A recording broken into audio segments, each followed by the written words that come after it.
한 사회가 건강하게 발전이 되려면 중산층이 두터워야 됩니다. 근데 97년에 IMF 외환위기와 2008년 금융위기를 겪은 후에 우리 사회에서 상당수 중산층이 붕괴되었습니다. 최근에 중산층의 현황을 통계적으로 분석한 자료가 나왔는데요. 이 자료를 바탕으로 한 보고서를 보면 한국 사회에서 중산층이 무너지고 있는 것은 물론 계층 이동의 사다리 역시 사라지고 있다. 즉, 못 사는 사람은 평생 못 살고 그 자식도 못 살고 잘 사는 사람은 더욱 잘 살아간다라는 빈익빈 부익부가 가속화되고 있다는 겁니다. 길어진 경기 침체로 일자리와 소득은 줄고 있는 반면에 집값은 치솟고 그로 인한 대출 부담은 늘어났고 영세 자영업자도 역시 대출에 매달리면서 자신의 임금만큼도 소득을 올리지 못하고 있습니다. 이 같은 다양한 사회 경제적 여건이 중산층의 기반을 근본적으로 약화시키고 있다고 합니다. 특히 20, 30대는 노동을 해서 근로소득을 통해서 재산을 모으는 것이 거의 불가능해져 버렸습니다. 그렇다면 이들이 일을 해서는 돈을 모으지 못한다면 부모로부터 부동산이나 주식 등을 물려받지 못하면 평생 가난에 허덕이다가 끝나게 될 가능성이 높다는 겁니다. 자, 이들이 결국은 일을 하다가 이런저런 사유로 실직이 되면 곧바로 근로소득이 급감하면서 사회 취약계층으로 추락할 상황에 놓여 있다는 겁니다. 중산층은 적어도 중산층의 안정적인 위치까지에 갔다면 어떤 일이 있어서 직장에서 쫓겨나거나 건강이 안 좋아서 직장을 좀 쉬게 되거나 이런 일이 발생했다 하더라도 곧 중산층에 복귀할 수도 있겠지만은 이제는 그것이 불가능하다는 겁니다. 한국 사람 10명 중에 4명은 경제적 취약계층이라는 겁니다. 즉 40%가 항상 위태하게 살아가고 있다는 것을 지금 통계가 이야기를 하는 겁니다. 자, 경기연구원에서 이 중산층을 소득과 그리고 자산을 기반해서 중산층을 측정하고 계층이 등에 관해서도 이렇게 연구한 보고서가 나왔는데요. 2008년 금융위기 후 소득 격차가 깊어지고 가계소득 증가율이 경제성장률을 밑돌면서 중산층 약화에 대한 우려가 커지고 있다고 이렇게 밝혔습니다. 자, 이 보고서는 그동안 중산층과 관련된 많은 보고서가 있었지만은 주로 벌어들이는 소득을 가지고 중산층을 분석했기 때문에 한계가 있었는데요. 이 보고서에는 소득뿐만 아니라 가계가 소유한 부, 즉 자산을 마찬가지로 이렇게 넣어서 두 가지 요소로 실제 중산층을 평가했습니다.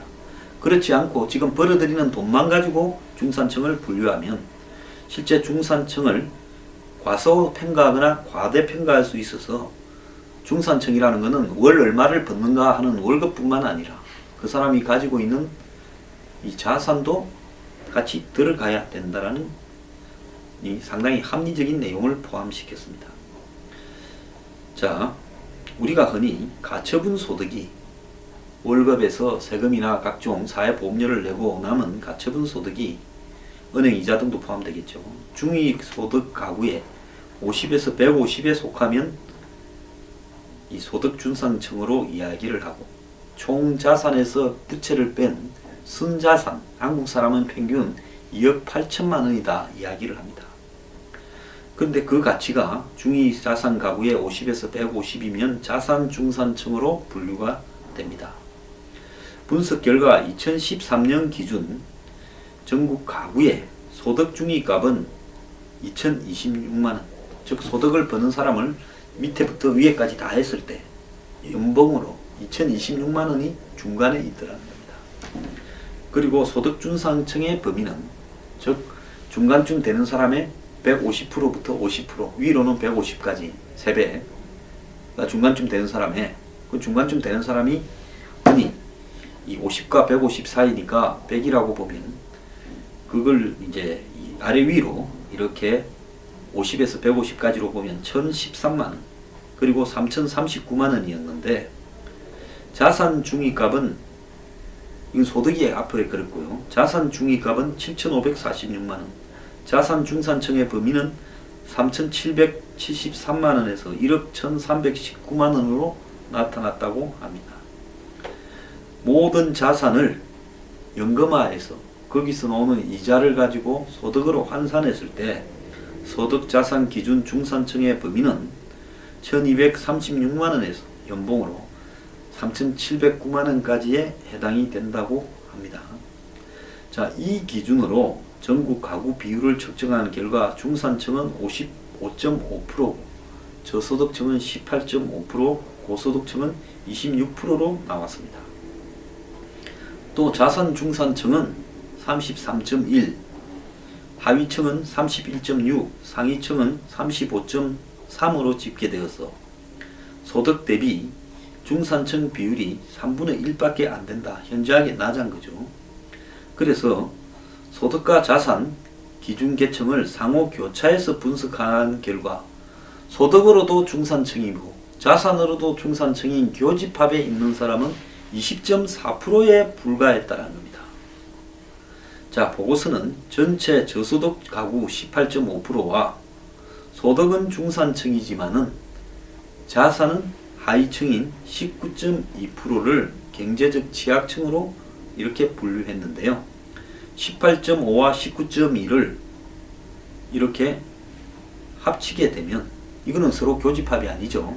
소득으로 저소득층하고 소득으로는 중산층인데 자산이 저소득층인 사람까지 이렇게 합치면, 자산이 하위층인 사람까지 합치면, 이 두 개를 합치면 얼마입니까? 37.7%의 사람이 한마디로 취약계층이라는 겁니다.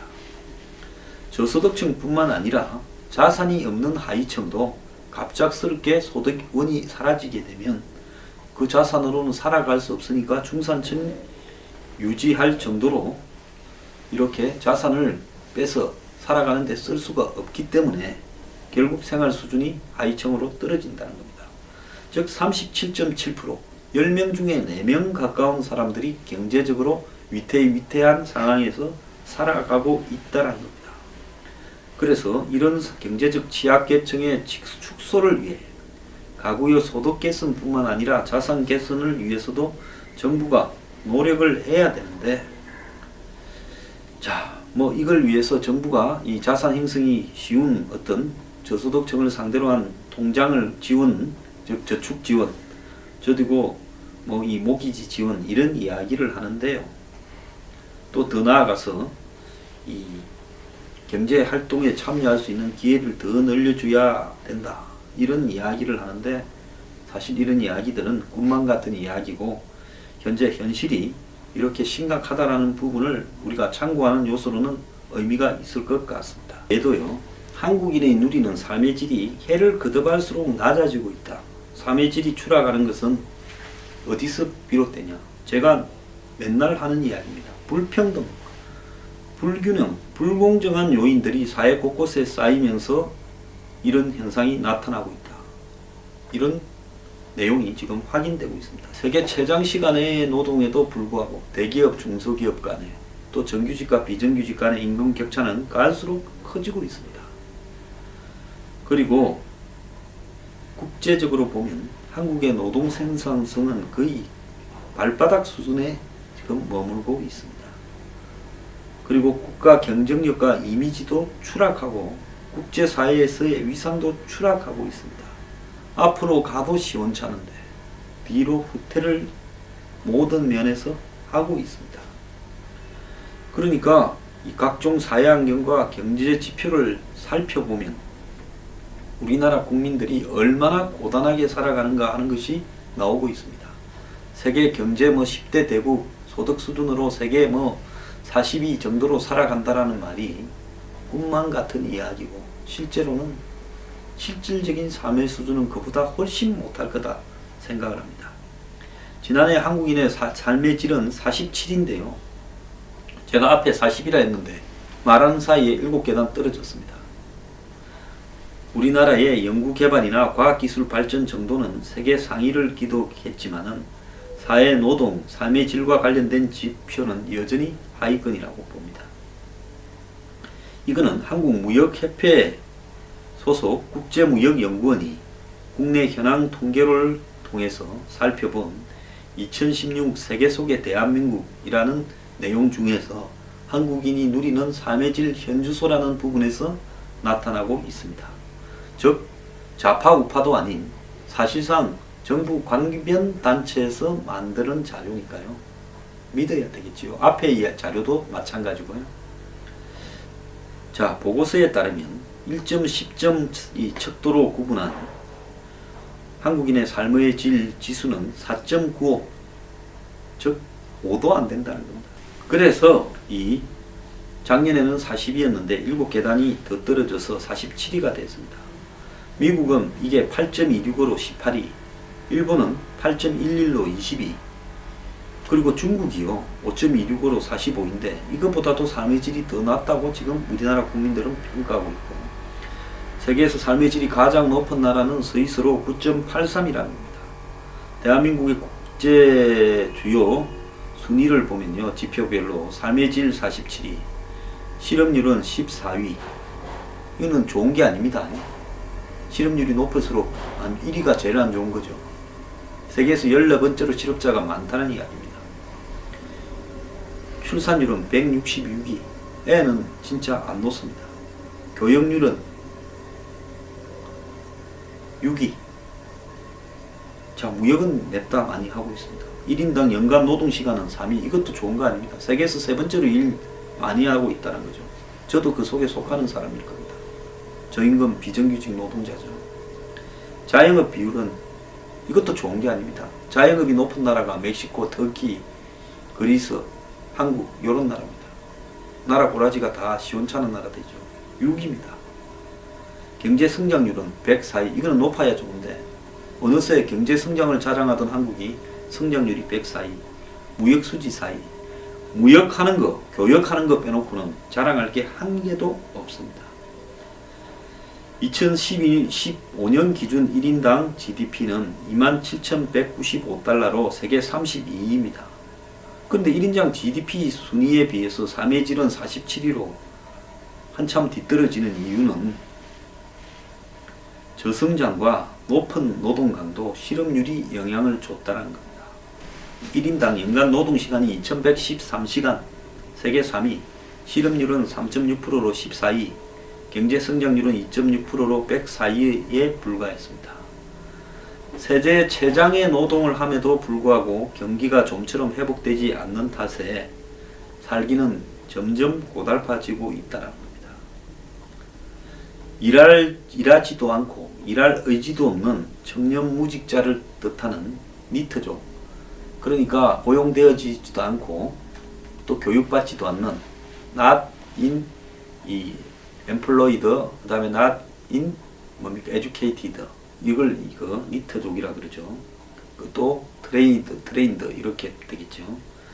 그렇게 이런 족의 비율이 18%로 세계 15위, 자영업 비율은 26.8%로 세계 6위, 이 1인당 출산율은 1.26명으로 166이라고 합니다. 지난해 기준 국가 이미지도 16위로 전년 대비 한 단계 추락했고, 국제 경쟁력도 4단계 추락해서 29위입니다. 투명성 지수는 3단계 내려와서 43위. 자, 전부 나란히 내리막세를 타서 국제사회에서 우리나라 위상이 낮아지고 있다는 겁니다. 과학 강국답게 기술이나 R&D는 세계 상위권으로 평가를 받았습니다. 정보통신 발전 지수가 8.93점이고 인터넷 속도가 세계에서 가장 빨랐고 이런 것만 좋습니다. R&D 투자액이 14위였습니다. 자, 따지고 보면 무역하고 IT 빼놓고는 자랑할 게 없는 나라가 되어가고 있는데요. 이것도 언제 망할지 모르겠습니다. 자, 여러분, 우리가 지금 이런 세상에 살고 있다라는 걸 우리 스스로 알고 이걸 어떻게 헤쳐나가야 될지 고민이 필요한 시점입니다. 그렇다면 대선 주자들이요, 중산층을 늘리는 데 집중을 해야 되고요, 불공정, 불균형, 불평등을 시정하는 쪽으로 노력을 해서 삶의 질을 높이는 쪽으로 가야 됩니다. 출산율을 높이고 더 나아가서